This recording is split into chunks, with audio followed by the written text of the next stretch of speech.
Hey guys, welcome back to my YouTube channel. അപ്പോൾ നമ്മുടെ ഈ വർഷത്തെ ഇൻ്റർനാഷണൽ ട്രിപ്പിന് സമയമായി. അങ്ങനെ ഇന്നാണ് നമുക്ക് ഫ്ലൈറ്റ് ഉള്ളത്. നമ്മൾ ബാഗൊക്കെ ഓൾറെഡി സെറ്റാക്കി വെച്ചിട്ടുണ്ട്. ഈ പ്രാവശ്യം നമുക്ക് സീസൂന് സീറ്റ് ഉള്ളതുകൊണ്ട് എക്സ്ട്രാ 7 kg കൂടിയുണ്ട്. അപ്പോൾ കുറച്ചും കൂടി ഈസിയായി നമുക്ക്. കഴിഞ്ഞ പ്രാവശ്യമൊക്കെ നമുക്ക് പോകുമ്പോൾ വെറും 14 കിലോ മാത്രം ഉണ്ടായിട്ടുണ്ടായി. അപ്പോൾ അതിലാണ് നമ്മൾ മാനേജ് ചെയ്തിട്ട് പോയത്. കുറച്ച് കഷ്ടമുണ്ടായി നമുക്ക് സാധനമൊക്കെ കൊണ്ടുപോകാൻ. പിന്നെ ഈ പ്രാവശ്യം ഞങ്ങൾ ഫ്രണ്ട്സുമായിട്ടാണ് പോകുന്നത്. നമുക്ക് 10:30ക്കാണ് ഫ്ലൈറ്റ് ഉള്ളത്. പിന്നെ ഈവനിങ് ടൈമല്ലേ, അപ്പോൾ ട്രാഫിക് ഭയങ്കര കൂടുതലായിരിക്കും എന്ന് വിചാരിച്ചിട്ട് ഞങ്ങൾ നേരത്തെ ഇറങ്ങാനൊക്കെ പ്ലാൻ ചെയ്തായിരുന്നു. പക്ഷേ ലാസ്റ്റ് മൊമെൻറ്റിൽ ആ സാധനം കാണുന്നില്ല, ഈ സാധനം കാണുന്നില്ല, എൻ്റെ കുറച്ച് പ്രശ്നമായി. അങ്ങനെ കുറച്ച് ഡിലേ ആയി നമ്മൾ ഇറങ്ങുമ്പോൾ. പിന്നെ അത്യാവശ്യം നല്ല ട്രാഫിക്കൊക്കെ ഉണ്ടായിരുന്നു. അങ്ങനെ പിന്നെ അതൊക്കെ കഴിഞ്ഞിട്ട് ഞങ്ങളിതിപ്പോൾ എയർപോർട്ടിലെത്തി. നോക്കിവിടെ എവിടെ എത്തി സീസു അവൻ്റെ പെട്ടി വേണമെന്ന് പറഞ്ഞിട്ട് പിന്നെ അവൻ തന്നെ പിടിച്ച് നടക്കാൻ തുടങ്ങി. ചോദിച്ചിട്ട് തരുന്നില്ലായിരുന്നു. അങ്ങോട്ടും ഇങ്ങോട്ടും അതെടുത്ത് ഓടിക്കളിക്കാൻ തുടങ്ങി. പിന്നെ ഇപ്പം നമ്മൾ വരുമ്പോൾ ഓൾറെഡി ലേറ്റ് ആയതുകൊണ്ട് ഇനിയിപ്പോൾ എല്ലാം പെട്ടെന്ന് ചെയ്യണം. എന്ത് വെച്ചെങ്കിൽ നമുക്ക് സമയമില്ല. പൊതുവെ എയർപോർട്ടിൽ വന്നെങ്കിൽ ഇവിടുത്തെ ഇമിഗ്രേഷനും ഇത് ബാഗിൻ ചെക്കിനൊക്കെ കഴിയുമ്പോൾ തന്നെ കുറേ സമയം എടുക്കും. അങ്ങനെ ഇപ്പോൾ നമ്മൾ ഇത് എല്ലാത്തിനും വേണ്ടിയിട്ട് ഇങ്ങനെ വെയിറ്റ് ചെയ്തുകൊണ്ട് നിൽക്കുകയാണ്. പിന്നെ ഒരു ചെറിയൊരു ഡൗട്ടുണ്ട്, നമ്മുടെ വെയിറ്റ് കൂടുതലാണോ എന്നുള്ളൊരു സംശയമുണ്ട്. അതുകൊണ്ട് നമ്മൾ അനിയനെ ഇത് ഡ്രോപ്പ് ചെയ്യാൻ അവനാണ് വന്നത്. അപ്പോൾ അവനെ വിട്ടിട്ടില്ല, കുറച്ച് സമയം കൂടി വെയിറ്റ് ചെയ്യാൻ പറഞ്ഞിട്ടുണ്ട്. നമ്മൾ ചെക്ക് ഇൻ ചെയ്തിട്ട് അകത്തോട്ട് പോയതിന് ശേഷം പോകാമെന്ന് പറഞ്ഞിട്ട്, എന്താ വെച്ചെങ്കിൽ എക്സ്ട്രാ ലഗേജ് ഉണ്ടെങ്കിൽ അവൻ്റെ കയ്യിൽ തിരിച്ചു കൊടുക്കാമല്ലോ, അങ്ങനെ വിചാരിച്ചിട്ട് ഞങ്ങളിപ്പോൾ അവനെ വെയിറ്റ് ചെയ്യിപ്പിക്കുകയാണ്. പറഞ്ഞതുപോലെ തന്നെ നമുക്ക് എക്സ്ട്രാ ലഗേജ് ഉണ്ടായിരുന്നു. അപ്പോൾ അതിനെ മാറ്റുവാണ് ഇവിടെ ഇരുന്നിട്ടെല്ലാം. എന്നിട്ട് കറക്റ്റ് 7 kg ആക്കിയിട്ടേ നമുക്ക് കൊണ്ടുപോകാൻ പറ്റത്തുള്ളൂ. അങ്ങനെ ഇപ്പോൾ ഞങ്ങളുള്ള എക്സ്ട്രാ ലഗേജൊക്കെ അവൻ്റെ കയ്യിൽ കൊടുത്തു വിട്ടു. അങ്ങനെ നമ്മൾ ഇമിഗ്രേഷനും കാര്യങ്ങളൊക്കെ കഴിഞ്ഞിട്ട് ഇപ്പോൾ ഞങ്ങൾ അകത്തോട്ട് കയറി.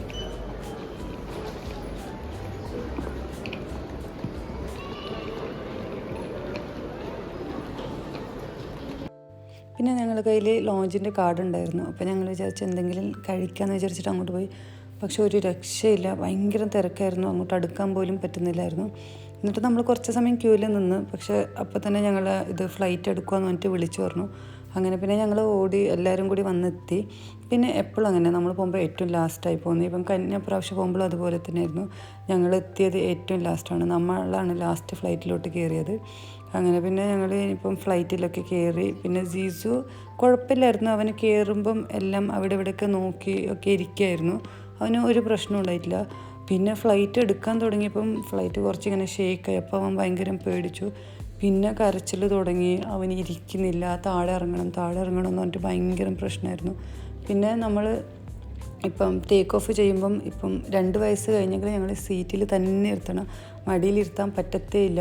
ഇവനാണെങ്കിൽ സീറ്റിലിരിക്കുന്നേ ഇല്ല, മടിയിൽ തന്നെ ഇരിക്കണമെന്നിട്ട് ഭയങ്കര പ്രശ്നമായിരുന്നു. പിന്നെ അവരും ഞങ്ങൾ സമ്മതിച്ചിട്ടേ ഇല്ല, എന്തായാലും താഴെ ഇരുത്തിയേ പറ്റൂ എന്ന് പറഞ്ഞിട്ട്. അങ്ങനെ പിന്നെ കരഞ്ഞാലും കുഴപ്പമില്ലെന്ന് പറഞ്ഞിട്ട് ഞങ്ങൾ പിടിച്ച് അവനെ ഇരുത്തി. പക്ഷെ അത് കുറച്ച് അവന് ഭയങ്കര പ്രശ്നമായിരുന്നു. അവന് ഫ്ലൈറ്റിൽ പോകണ്ട, ഇറങ്ങണം എന്നൊക്കെ പറഞ്ഞിട്ട് കുറച്ച് സീനായിരുന്നു. വീഴത്തില്ല കേട്ടോ.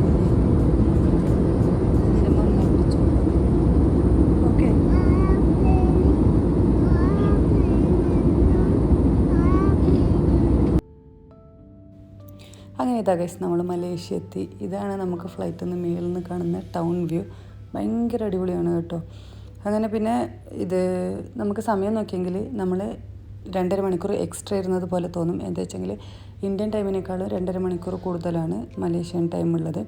അപ്പോൾ നമുക്കതൊരു കുറച്ച് ലോങ് ജേർണി ആയിരുന്നു ഫ്ലൈറ്റിൽ. പിന്നെ എന്താ വെച്ചെങ്കിൽ നമ്മൾ ഇത് ലാൻഡ് ചെയ്തതിന് ശേഷം അവർ രണ്ടുപേരും ബാഗൊക്കെ എടുത്തിട്ട് പെട്ടെന്ന് പോയി. ഞങ്ങൾ മെല്ലെ കളിച്ചുകൊണ്ടും അവിടെ ഇവിടെ നിന്നുകൊണ്ടൊക്കെ പോകുമായിരുന്നു. പക്ഷേ ഞങ്ങൾ വിചാരിച്ച് ഇമിഗ്രേഷന് ഞങ്ങൾ വേണ്ട, അവർ പോയി ചെയ്തോളൂ എന്നിട്ട് ആ ഒരു മൈൻഡിൽ നിൽക്കുമായിരുന്നു. പിന്നെയാണ് മനസ്സിലായത് നമ്മൾ ഉണ്ടെങ്കിൽ ഇമിഗ്രേഷൻ പെട്ടെന്ന് ചെയ്യത്തുള്ളൂ എന്ന്. പിന്നെ ഇവന് ഫ്ലൈറ്റ് കാണണമെന്നൊക്കെ പറഞ്ഞുകൊണ്ടിരിക്കുകയായിരുന്നു. ഫ്ലൈറ്റിൽ കയറണ്ട, കാണണമെന്ന് പറഞ്ഞിട്ട്. അങ്ങനെ അവനെ ഫ്ലൈറ്റൊക്കെ കാണിച്ചുകൊണ്ട് ഞങ്ങൾ അവിടെ എത്തുമ്പോഴത്തേന് ലാസ്റ്റായി പോയി. ഇത് ഭയങ്കര ആൾക്കാരായിരുന്നു ഇമിഗ്രേഷനുള്ളത്. അങ്ങനെ നമ്മളും കുറേ സമയം അവിടെ വെയിറ്റ് ചെയ്ത് നിൽക്കേണ്ട വന്നു. അങ്ങനെ പിന്നെ ഞങ്ങൾ ഇമിഗ്രേഷനൊക്കെ കഴിഞ്ഞതിന് ശേഷം ഞങ്ങൾക്ക് പിന്നെ ഭാഗ്യത്തിന് ഇത് ക്യാബിൻ ലഗേജ് ആയതുകൊണ്ട് ഇത് ബാഗ് എടുക്കാൻ വേണ്ടിയിട്ട് വെയിറ്റ് ചെയ്യേണ്ട ആവശ്യം വന്നില്ല.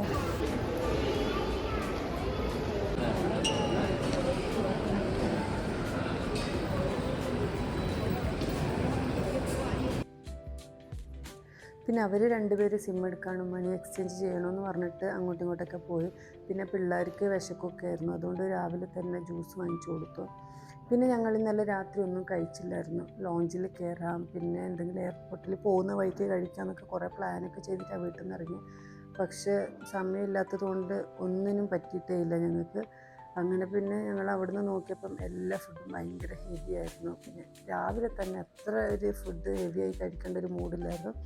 അങ്ങനെ പിന്നെ ഞങ്ങൾ ഡങ്കിൻ ഡോണറ്റ്സിൽ നിന്ന് കണ്ടപ്പം അവിടുന്ന് കയറിയിട്ട് എന്തെങ്കിലും ലൈറ്റായി കഴിക്കാമെന്ന് വിചാരിച്ചു. അങ്ങനെ എല്ലാവരും ഓരോ ഡോണറ്റ്സ് വാങ്ങിച്ച് കഴിച്ചു. പിന്നെ എന്താ വെച്ചെങ്കിൽ ഡോണറ്റ്സ് തുറക്കുന്നതിന് മുമ്പേ സീസു കൊടുത്തു.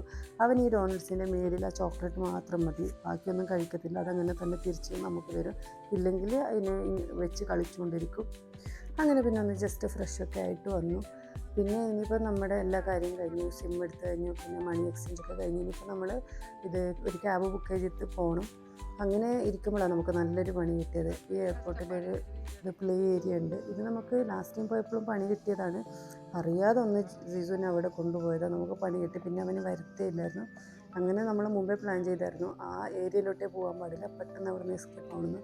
പക്ഷെ അവന് ഓട്ടോമാറ്റിക്കായിട്ട് അത് കണ്ടുപിടിച്ചു. എന്നിട്ട് പിന്നെ അവിടെ പോയിട്ട് വരുന്നേ ഇല്ല. അവിടെ എല്ലാ വണ്ടിയിലും ഇതിലൊക്കെ കയറി കളിച്ചുകൊണ്ടിരിക്കുമായിരുന്നു. പിന്നെ എങ്ങനെയൊക്കെ അവനെ പിടിച്ചുകൊണ്ട് പോയി. പിന്നെ നമ്മൾ എയർപോർട്ടിൽ തന്നെയുള്ളൊരു കടയിൽ നിന്ന് നാസി കുരങ്ങ് കഴിക്കണമെന്ന് പറഞ്ഞിട്ട് വാങ്ങിച്ചു കഴിച്ചു. അത് വലിയ സുഖമൊന്നുമില്ലായിരുന്നു, ഓക്കെ ആയിരുന്നു. പിന്നെ എപ്പോഴും നാസി കുരങ്ങിൽ മീനിൻ്റെ ഒക്കെ ഒരു ചുവ വരുന്നതുകൊണ്ട് എനിക്ക് പേഴ്സണലായിട്ട് ഒട്ടും ഇഷ്ടമല്ല. പിന്നെ ചിക്കോബ് കഴിക്കണമെന്ന് പറഞ്ഞുകൊണ്ടാണ് വാങ്ങിച്ചത്. പിന്നെ എന്താ വെച്ചാൽ പിള്ളേർക്ക് കഴിക്കാൻ വേണ്ടിയിട്ട് അപ്പം വാങ്ങിച്ചു, അപ്പവും പാലും. അത് നല്ല ടേസ്റ്റ് ഉണ്ടായിരുന്നു. അങ്ങനെ ഇനിയിപ്പോൾ നമ്മൾ ക്യാബോ ബസ്സോ എന്തെങ്കിലുമൊക്കെ ബുക്ക് ചെയ്തിട്ട് നമ്മളിപ്പം റൂമിലോട്ട് പോകണം. നമ്മൾ ബസ്സിന് റേറ്റ് കുറവായിരിക്കും എന്ന് വിചാരിച്ചിട്ടാണ് ബസ്സിൽ പോകാമെന്ന് വിചാരിച്ചത്. അങ്ങനെ ടിക്കറ്റൊക്കെ എടുത്തു കഴിഞ്ഞു. അപ്പോഴാണ് ഇവർ ക്യാബിൻ്റെ റേറ്റും കൂടി നോക്കിയത്. കമ്പാരിറ്റീവ്ലി ബസ്സിനേക്കാളും ഭയങ്കര കുറവാണ് കേട്ടോ ക്യാബിന്. അങ്ങനെ പിന്നെ നമ്മൾ കുറേ സമയം അവിടെ പോസ്റ്റായി. എന്താ വെച്ചെങ്കിൽ ക്യാബിൽ പോകാമെന്ന് തീരുമാനിച്ചിട്ട് ഈ ബസ്സിനെടുത്ത ടിക്കറ്റ് ആർക്കെങ്കിലും കൊടുക്കാമെന്നിട്ട് കുറേ സമയം ഞങ്ങളവിടെ നിന്നു. അങ്ങനെ ഉണ്ട് 4 ടിക്കറ്റ് ഞങ്ങൾ കൊടുത്തു വലിയ ആൾക്കാരുടെ. പിള്ളേരുടെ 2 കൊടുക്കാൻ പറ്റിയിട്ടില്ല. അങ്ങനെ അത് പൈസ പോയാൽ പോട്ടെ എന്ന് പറഞ്ഞിട്ട് പിന്നെ നമ്മൾ ക്യാബ് പിടിച്ചിട്ട് നേരെ റൂമിലോട്ട് പോയി. ഇത് ഭയങ്കര ക്ഷീണമൊക്കെ ആയിരുന്നു. രാത്രി നേരെ ഉറങ്ങാനൊന്നും പറ്റിയിട്ടില്ല. പിന്നെ രാത്രി ഫുഡും കഴിച്ചിട്ടില്ല. രാവിലെയും ഫുഡൊന്നും കഴിക്കാതെ ആ ക്ഷീണമൊക്കെ ഉണ്ടായിരുന്നു. അങ്ങനെ ഇനിയിപ്പോൾ പോയിട്ട് കുറച്ച് സമയം റെസ്റ്റൊക്കെ എടുത്തിട്ട് വേണം ഒന്ന് പുറത്തോട്ട് ഇറങ്ങാൻ.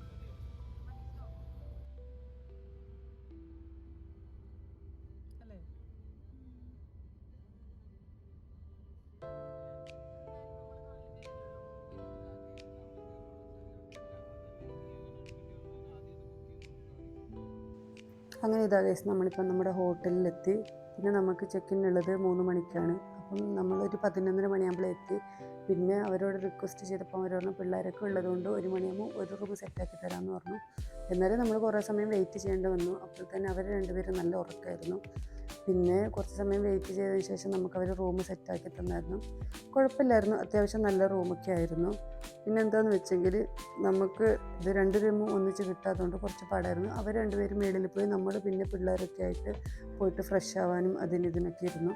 പിന്നെ ഈ റൂമിൻ്റെ ഡീറ്റെയിൽസും അതുപോലെ തന്നെ പ്രൈസൊക്കെ ഞാൻ വേറൊരു വീഡിയോയിൽ കൊടുക്കാതെ. അപ്പോൾ ഇനി നമ്മൾ കുറച്ച് സമയം കിടന്നുറങ്ങട്ടെ. അപ്പോൾ ഞങ്ങളോട് അവർ പറഞ്ഞിട്ടുള്ളത് അവർക്ക് റൂം കിട്ടുന്നവരെ നമ്മൾ കിടന്നുറങ്ങിയിട്ട് അവർ മേളിൽ നിൽക്കാനാണ്. അങ്ങനെ വന്ന് നോക്കുമ്പോഴാണ് ഇവർക്ക് റൂം കിട്ടിയിട്ട് ഇവിടെ പോത്ത് പോലെ കിടന്നുറങ്ങുമായിരുന്നു. പിന്നെ അവരെ പൊക്കി എണീപ്പിച്ചിട്ട് ഞങ്ങൾക്കിനി പുറത്ത് പോകണം. അപ്പോൾ അത്രയേ ഉള്ളൂ. Tata, bye bye.